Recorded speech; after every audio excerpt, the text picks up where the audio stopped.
우리 삶 가운데 나타나기를 원합니다. 사모합니다. 기대합니다. 말씀이신 주님 역사하여 주시고 하나님의 영이신 성령 하나님께서 감화와 감동으로 깨닫게 하옵소서.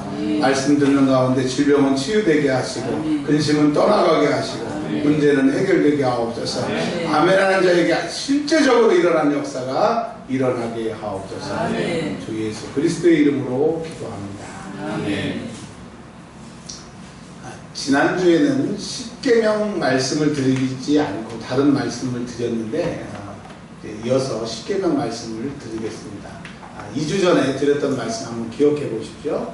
십계명은 하나님 우리가 지켜야 될 법을 주셨는데 옛날에는 다 지켰습니다. 지금은 지켜야 되나요? 안 지켜야 되나요? 지켜야 돼요.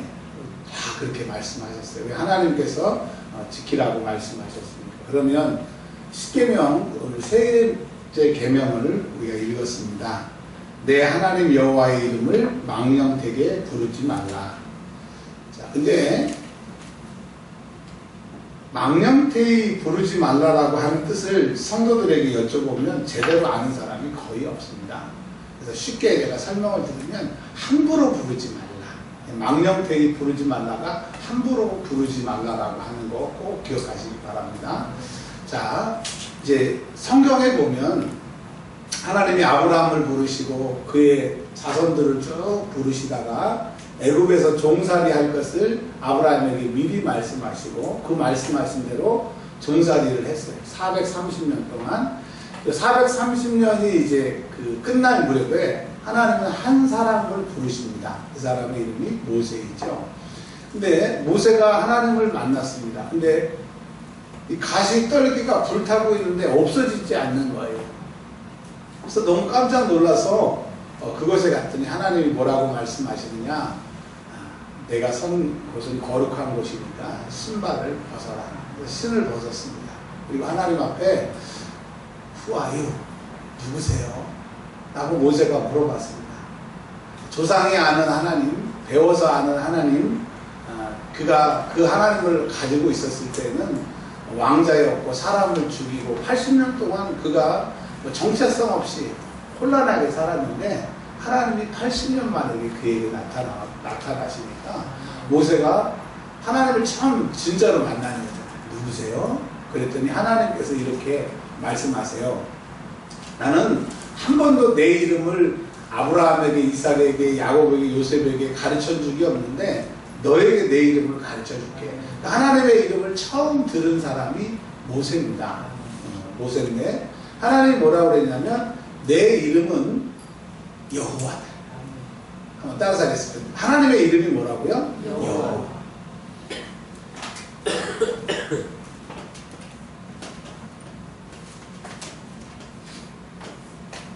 조용기 목사님께서 80년 때부터 우리 하나님 야훼 야훼 야훼 어느 날부터 야훼 야훼 야훼해서 성령 충만한 사람들은 하나님의 이름을 야훼라고 합니다. 그러니까 하나님이 여호와에서 계명을 해가지고 야훼가 되셨느냐? 그게 아니고 히브리 말인 이스라엘 말에는 모음이 있습니다. 자음이 있고 모음이 있는데 옛날에는 자음 모음을 다 썼는데 이스라엘 사람들은 모음을 안 써도 그냥 알아 먹을 수 있으니까 모음을 안 써버렸어요. 근데 몇천 년 포로 생활을 한 다음에 이 모음이 없으면 읽을 수 없었어요. 히브리어가 없어져 버렸습니다. 그래서 새로 1800년 말에 이제 다시 복원이 됐는데 그럼 모음이 옛날 글자에는 없었으니까 여호와로 읽었단 말입니다. 근데 이제 새로운 학자들이 아니다, 모음 위치가 틀리다 그래서 야훼라고 해서 어떤 사람은 하나님의 이름을 여호와라고 그러고 또 좀 늦게 공부한 사람들은 야훼라고 하는데 여러분 야훼든 여호와든 이게 중요한 게 아니고 우리 하나님의 이름이 있다라고 하는 거예요. 이름. 그 하나님의 이름이 여호와인데 그러면 여호와의 뜻이 뭐냐? 제 이름이 원준입니다. 근원은 높을 줄. 근원이 높다라고 하는 뜻인데 저의 이름은 뜻은 그렇고 그건 좀 중요한 게 아니고 하나님의 이름의 뜻이 뭐냐면 이겁니다.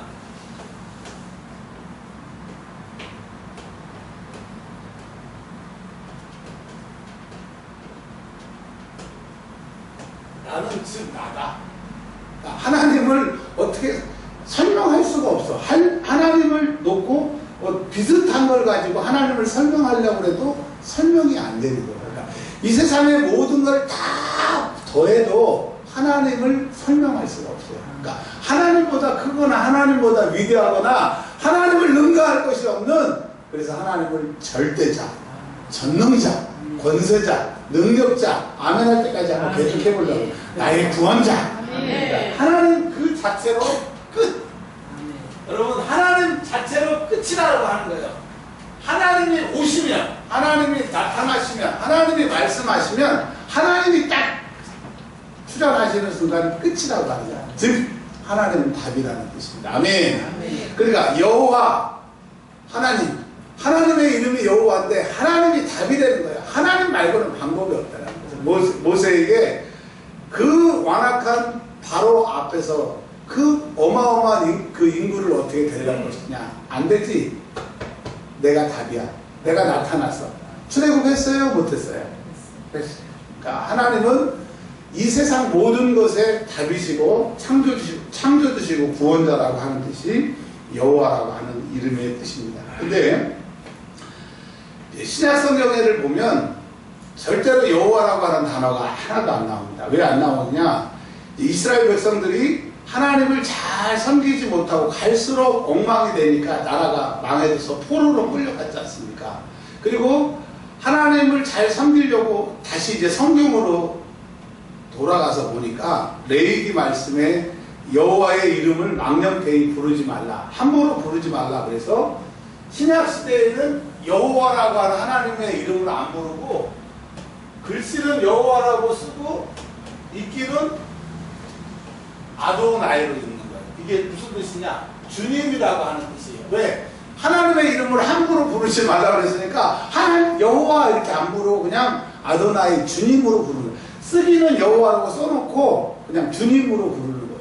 자, 이게 이제 되게 잘 믿는 것 같고 멋있는 것 같고 그렇지만 하나님의 이름이 여호와지, 자기들 생각에는 하나님 이름 함부로 부르지 말랐으니까 아도나이로 부르면 함부로 안 부를 수 있다고 하는데 그건 그들의 착각입니다. 여러분, 하나님의 이름은 여호와예요. 아멘. 구약이나 신약이나 하나님의 이름은 여호와라는 거예요. 구약 시대나 신약 시대나 답은 하나님이라고 하는 겁니다. 아멘. 자, 그러면 하나님의 이름을 함부로 불러서는 안 되고 하나님의 이름이 여호와고 여호와의 뜻은 우리의 답이시라고 하는 거예요. 하나님을 설명할 수 있고 이길 수 있는 건 없다는 거예요. 여기까지 이제 이해가 되셨는데, 그러면 과연 우리가 하나님의 이름을 함부로 부르지 않는다고 하는 말씀이 무슨 말씀이냐? 자, 친구들한테 야 누구야 야 누구야 하는 것처럼 우리가 하나님을 그렇게 부르는 사람 없습니다. 그러면 우리는 이 말씀이 필요 없네, 함부로 하나님을 안 부르네, 그런 얘기가 아니라고 하는 거예요. 자, 보세요. 구약 성경에 보면 어느 날 다윗이 솔로몬을 이렇게 부릅니다. 부르면서 다윗이 이제 죽어가고 있는 중이죠. 뭐라고 그러냐면, 솔로몬아, 내가 이제 유언을 남길 테니까 잘 들어라. 그러니 솔로몬이 그 7명의 형들이 있었는데, 뭐 또 다른 것을 보면은 9명의, 솔로몬이 뭐 8째다 10째다 하여튼 성경이 그런데, 솔로몬이 자기는 왕이 될 수 있는 군번도 아니고 자기 어머니하고의 그 아버지의 관계에서 왕이 될 수도 없었는데 하나님의 은혜로 자기가 왕이 됐습니다. 그리고 아버지보다 더 번성한 왕이 이제 되게 되는데, 다윗이 죽으면서 유언을 남기는 거예요. 솔로몬아, 내가 못 이룬 게 하나가 있는데, 내가 성경에 그대로 말씀드립니다. 여호와의 이름을 모시려고 한 성전을 지으려고 했다. 근데 하나님이 허락하지 아니하셨다. 그리고 이제 죽습니다. 그러니까 네가 이제 하나님의 이름을 두는 성전을 지으라고 해서 솔로몬이 드디어 하나님의 성전을 짓습니다. 구약에는 그 성막, 회막, 이것이 이제 솔로몬 시대에서는 성전이 되고, 그것이 또 신약 시대를 거쳐서 지금 우리 시대에는 그게 교회가 되는 거예요. 이 교회는 누구의 이름을 위해서 모인 곳이에요? 하나님의 이름. 그러니까 여러분, 왜 근데 성경에서 여호와라고 그러지 않고 여호와의 이름이라고 하는 것을 첨가를 했는지 말씀을 좀 드릴게요. 그러니까 교회는 누구의 이름이, 누구의 영광이 드러나야 되는 거예요.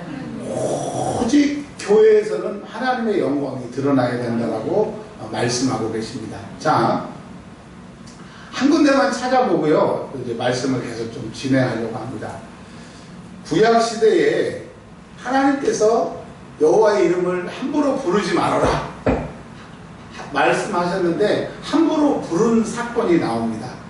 레위기 24장 10절 한번 찾아보실래요? 레위기 24장 10절. 하나님의 이름을 함부로 부르지 말라고 그랬는데 감히 하나님의 이름을 함부로 부릅니다. 자, 24장 10절부터 구약성경 184면 레위기 24장 10절부터 읽겠습니다. 시작.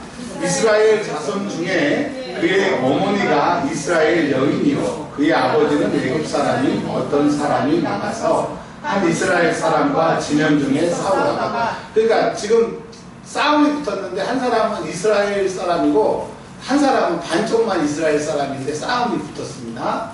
자, 그 다음에 11절 시작. 그 이스라엘 여인의 아들이 여호와의 이름을 모두 가며 저주함으로 우리가 끌고 모세에게로 가니라. 그의 어머니의 이름은 스로마시오 단즙바 디브리의 딸이더라. 이렇게 생각하시면 됩니다. 요즘에 다문화 가정들이 많이 있는데 다문화 가정 아이하고 또 우리 한국 아이하고 싸움이 붙은 겁니다. 그러면 그냥 잘못한 아이를 잘못했다, 잘한 아이를 잘했다 그래야 되는데 이 문화의 정서가 그렇지 않습니까? 다문화 아이가 잘했던 잘못했던 우리 한국 사람들이 막 이렇게 힘이 돼가지고 그 아이를 비방한 것처럼 이렇게 자기는 너무 억울하고 수세에 밀린 거예요.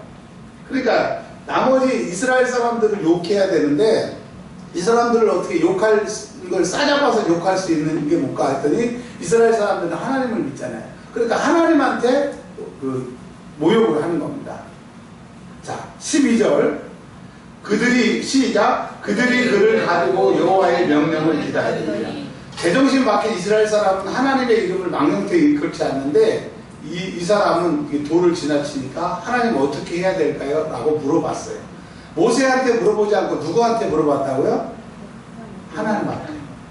왜? 하나님의 이름을 모독하지 말라고 그랬는데 망령되이 일컬지 말라고 했는데 함부로 부르지 말라고 그랬는데 이 사람이 최초로 하나님의 이름을 함부로 불렀던 거예요. 그래서 하나님한테 판결을 내려주세요 라고 했더니 여호와께서 모세에게 말씀하여 이르시되, 자 14절 시작. 그 저주하는 사람의 진영각으로 끌어내어 그것을 들은 모든 사람이 그들의 등을 그의 머리에 얹게 하고 온 회중이 돌로 그를 칠지니라. 자, 모든 사람이 안수하고 돌을 던지라고 그랬는데요. 돌은 한 방 맞으면 죽습니까? 죽을 때까지 던져야 되는 겁니까? 근데 돌 하나 맞아보십시오. 얼마나 아파요. 피가 철철 흘릴 텐데 그걸 죽을 때까지 막는 거예요. 그 뭐예요? 그렇게 하나님이 죽이시라고 하는 것은 하나님의 이름을 함부로 부른다고 하는 것이 얼마나 중요하길래 하나님이 이렇게 하셨을까라고 하는 것을 생각하고, 내가 이제 예수님을 믿는 나로서 하나님을 나의 아버지로 고백하는 내가 혹시 하나님의 이름을 함부로 부르지 않았나 생각해보는 시간이 되겠습니다. 자, 그러면 이제 본론으로 들어가서 하나님의 이름을 함부로 부른다라고 하는 것이 무엇이냐. 제가 설교 준비를 하고 어제 하고 오늘도 하고 있었는데 강대상에 올라와서 기도를 하는데 성령님이 감동을 주시는 거야. 그거 아니야. 다 덮어. 그거 네 생각이야. 그래서 제가 이 설교 준비해 왔는데 이거 하지 않고 이 강대상에서 감동받았던 대로 저도 말씀을 증거하고 저도 은혜 받기를 원합니다. 아멘. 왜? 성경은 성령이 기록하셨고 성령이 쓰셨기 때문에 우리가 보고 이런 뜻 아니겠다? 그거 아니에요. 성령님이 가르쳐 주신 그 음성이 진짜니까. 자,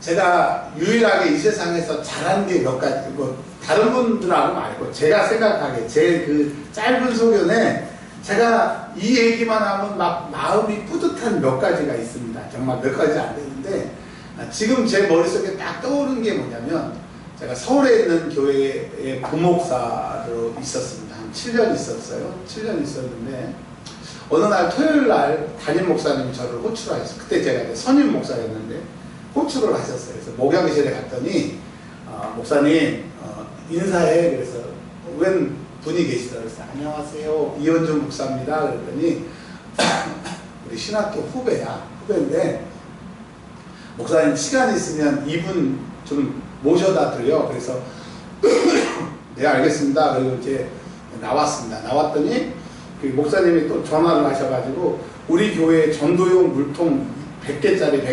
200개짜리를 같이 좀 갖다 드리라고 해서 제가 그거를 봉별차장에 싣고 그 목사님을 싣고 이제 그 교회에 딱 내렸습니다. 내렸는데 들으시는 분도 있을 거예요. 근데 목사님이 여기에요, 여기다 내려주세요 하고 교회 문 앞에다 놓고 가라고 그러시는데 하나님이 그러시는 거예요. 야, 주례종이 얼마나 힘들겠냐. 네가 다 내려다 줘라. 그래서 제가 이제 이 물통 200개 이만하거든요. 그걸 이제 들고 목사님 교회가 어디에 했더니 지하더라고요. 그래서 그걸 이제 들고 내려가고 저는 제가 하나 들고 내려가면 목사님도 또 하나 이렇게 들고 올 줄 알았더니 목사님은 가만히 있고 제가 이제 하나를 들고 가는데 계단으로 내려가는데 딱 성령님이 제 마음속에 그러시더라고요. 야, 줘라, 줘. 근데 저는 그 줘라가 뭔지를 알아들었어요. 왜 알아들었냐면 그 교회에서 선교를 갔다 오라고 해서 제가 아제르바이잔에 선교를 갔다 왔는데 그때 뭐 경비 쓰고 다 뭐 교인들이 이렇게 용돈 주식을 해서 100만 원이 딱 남았었어요. 100만 원 딱 남아서 그 100만 원을 왜 안 쓰고 있었냐면 텔레비가 망가져가지고 텔레비전을 사려고 이제 이번 주 토요일 날 이제 그날이죠. 그날 토요일 날 이제 그 하이마트인가요? 뭐 이런 데 이제 가려고 이제 계획을 딱 세웠는데 하나님이 그 하루 전날도 아니고 다음 날도 아니고 꼭 그날에 꼭 그날에 하나님이 감동을 주신 거야. 뭐라 그러냐면 이거를 드리라는 거예요. 속상해요, 속 안 상해요? 여러분 돈이 아니라 속도 안 상하시네. 근데 저는 좀 속이 상했어요. 근데 하나님의 말씀이잖아요. 하나님의 명령이잖아요. 그래서 제가 목사님한테 이제 그 계좌 하나만 적어주세요 그랬어요. 그랬더니 뭔 소리인지 알잖아요. 계좌 하나 도와달라고 적어달라고 그러면 개척교회가. 근데 이 목사님이 제가 지금 생각해 볼 때 그 찾아갔다 우리 담임 목사님한테 이제 성교비 뭐 이런 얘기를 했는데 안 된다고 그러셨나 봐. 그러니까 미안하니까 물통을 주셔서 마음이 되게 속이 상했는데 이 담임 목사한테 거절받았는데 뭐 부목사가 뭐 너에게 무슨 선한 것이 있겠냐 그래서 아니 됐어요. 그냥 안 적으셔도 돼요. 그렇게 얘기를 하시더라고요. 근데 저는 그 목사님이 하시는 걸 봐서는 그럼 관두세요 그러고 싶지만 하나님이 뭐 감동을 주시니까 이제 적어왔어요. 적어와서 그 100만 원 보내고 여전도에 얘기해가지고 2년 동안 계속 이렇게 몇 사람이 후원하게 해가지고 그 교회는 뭐요?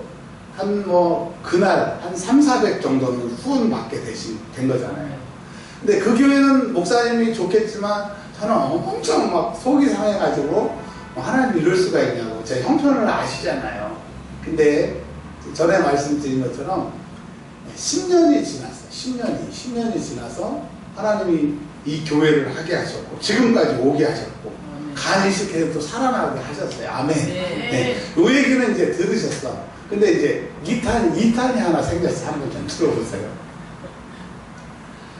우리가 아시다시피 몇 년 전에 교회에 부흥회할 형편이 아닌데 하나님이 부흥회를 하라고 하셔서 우리 김성태 목사님 모시고 부흥회를 했잖아요. 두 번째 했을 때 그 메시지 중에 찬인가 누구가 기쁨이하고 누구 뭐 기회 하나님이 다 바치라고 하셔가지고 아니 좀 우리 교회에 돈 있는 사람들이 그래도 조금 있잖아요. 근데 제일 가난뱅이 3명을 다 그렇게 해가지고 다 바치라고 그랬는데 저는 걱정이 되더라고요.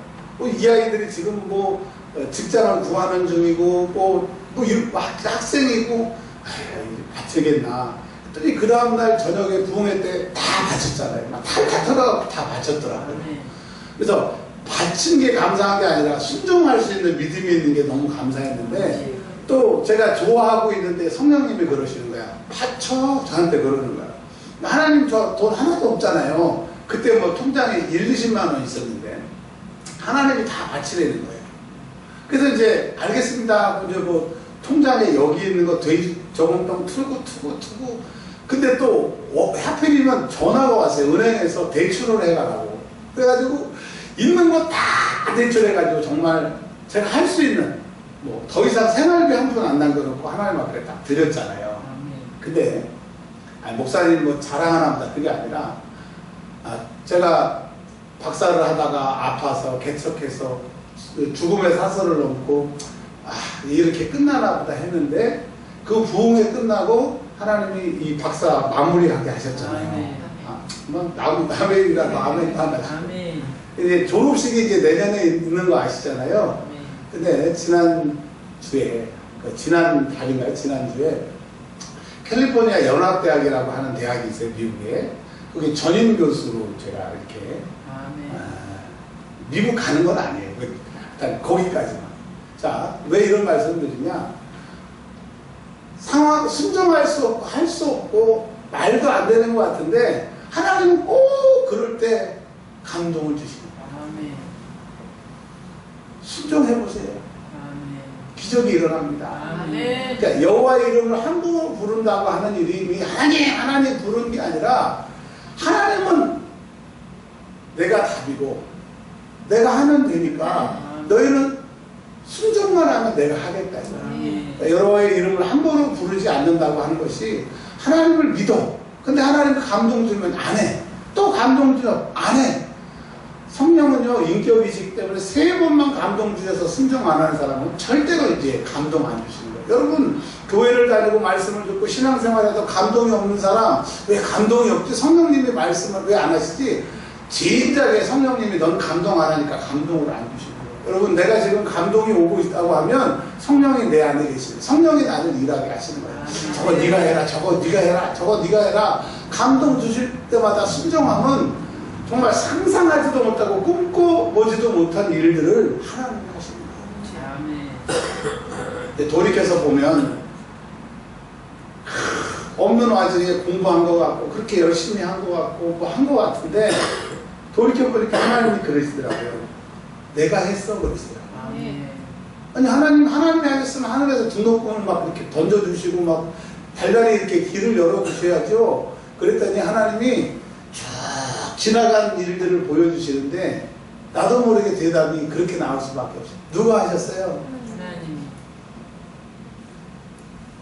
간경화 말기 정말 수술해서 두 번 세 번 죽었다 살아나고 그런 와중에서도 하나님이 천사를 보내주셔서 그 간증제가 했잖아요. 그런 것들 우리 교회가 막 그냥 그렇게 어렵게 갈 수밖에 없었는데도 하나님이 하시는 것들. 그래서 저에게 물어본다고 하면 목사님이 하고 싶은 말, 목사님의 인생을 한마디로 결론 짓는다면 뭐라고 얘기하겠어요? 이렇게 하고 싶어요. 주님이 하셨어요. 그러니까 나의 나되는 것은 조금이라도 하나님 앞에 칭찬받을 수 있게 조금이라도 한 것은 주님이 하신 거고 더 잘하고 더 열심히 했으면 좋은데 못한 것은 제가 그 감동에 하나님의 이름에 순종하지 못해서 그런 거예요. 그래서 이 말씀의 결론을 맺으려고 합니다. 하나님 살아계세요? 아멘. 진짜로? 아멘.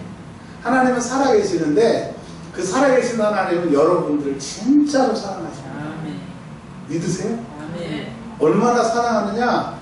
너무 많이 들어서 감동이 없지만 사실이니까 하나님이 이 세상을 짓기도 전에 죄 많고 죄와 허물로 죽었던 우리들을 사랑하셨어요. 아멘. 그러니까 조건을 보신 게 아니라 일방적으로 무조건적으로 나를 사랑하셔서 하나밖에 없는 아들 보내셨어요. 피 흘리고 살 찌키고 조롱당하고 고통당하시는데 하나님은 아프시지만 그 주님의 고통을 외면하시고 모르는 척 하셨어요. 왜 아는 척 하면 우리가 살 수가 없으니까. 그래서 아들 죽이시고 우리 살리셨어요. 그러니까 세상 사람들은 나를 귀하게 여기지 않고 대단하게 여기지 않아도 하나님은 우리를 눈에 넣어도 아프지 않는 자녀로 보시는 거예요. 그래서 여러분 우리가 이 세상에 살 소망은 뭐냐? 하나님이 날 사랑하셔. 아멘. 성경을 쭉 읽어보세요. 찬송에도 나왔잖아요. 날 사랑하신, 날 사랑하신, 날 사랑하신. 뭐 있었어요? 성경에 날 사랑하신다고 하셨어요. 그러면 하나님의 그 큰 사랑을 받은 우리가 사랑을 받았다고 하면 흔적이 있을 거 아니에요.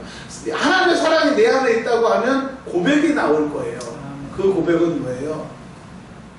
하나님이 감동 주시면 하는 거예요. 그리고 하나님이 감동 주시면 무조건 됩니다. 말도 안 되는 일이 제가 지금 2, 3년 안에 경험하면서 이건 말도 안 돼. 이건 소설 같은 얘기야. 근데 하나님이 순종을 허락하시고 순종하면 일 계획하신 걸 보고, 저는 요즘에 맨날 하나님 감동만 하세요. 그냥 팔이라도 그냥 어떻게 다 그냥 원하시는 대로 할게요. 왜? 감동에, 말도 안 되는 상황에 감동에 순종하면 정말 말도 안 되게 100배로 그 역사가 일어나요. 여러분 감동을 삼으세요. 하나님 나에게 감동 좀 한번 줘보세요. 내가 무조건 감동대로 순종할게요. 놀라운 일이 일어날 겁니다. 여러분 사랑하는 우리들에게 하나님 계속 감동하세요. 그 감동에 순종하게 되면 큰 일을 이룰 거예요. 이거를 믿으세요. 하나님 살아계시고 하나님 나에게 감동 주신 대로 내가 순종하면 하나님이 놀라운 일을 하실 것이다. 이게 여호와의 이름을 믿는 것이고, 이렇게 살지 않는 사람은 여호와의 이름을 망령해요. 하나님이 답인데 하나님을 무시하는 사람은 교회에 다니나 하나님과 상관이 없는 사람. 하나님은 살아계시나 감동받지 않는 사람. 불쌍한 사람이죠. 사생자죠. 그래서 결론은 여러분 내 인생 주님이 하셔야 됩니다. 그리고 이제까지 감사한 것이 있다고 하면 주님이 하셨습니다. 여호와의 이름을 망령되이 일컫지 않는 자 내가 했습니다. 내가 애썼어. 내가 힘써서 했어. 우리가 애썼잖아. 여호와의 이름을 망령되이 일컫는 자, 함부로 하는 자예요. 근데 하나님의 이름을 존귀하게 여기는 자, 하나님을 귀하게 여기는 자, 하나님이 하셨어요. 이제 마무리니까 대답을 하셔요. 날 태어나게 하신 분 누구예요? 하나님이 하셨어요. 자, 나의 가정을 누가 주셨어요? 나의 사랑스러운 자녀들을 누가 주셨어요? 우리 교회에 불러주신 분이 누구예요? 근데 하나님이 불러주셨는데 왜 내 마음대로 이래고 저러고 멀고 가깝고 이러네 저러네. 여러분 교회를 다닌다고 구원이 아니에요. 우리가 청년들 어제 청년 예배 때 그랬잖아요. 교회 다니면 구원이에요. 하나님 말씀대로 살아야 구원이에요. 많은 사람들이 교회 다니면 구원이라고 하는데 말씀대로. 자, 이제까지 하나님이 하셨습니다. 앞으로도 하나님이 답이십니다. 그 하나님을 믿고 나아가면 하나님의 이름을 함부로 부르지 않고 순종하는 자. 그리고 참계명에 걸리지 않고 하나님의 영광을 드러내는 교회가 되시기를 바랍니다. 우리 2분만 기도합니다. 들은 말씀, 나에게 주신 말씀 붙들고 2분만 기도합니다. 소리내어 기도합니다. 기도하실 것 진실로 기도합니다. 주여 한번 부르고 기도합니다. 주여 하나님 감사합니다.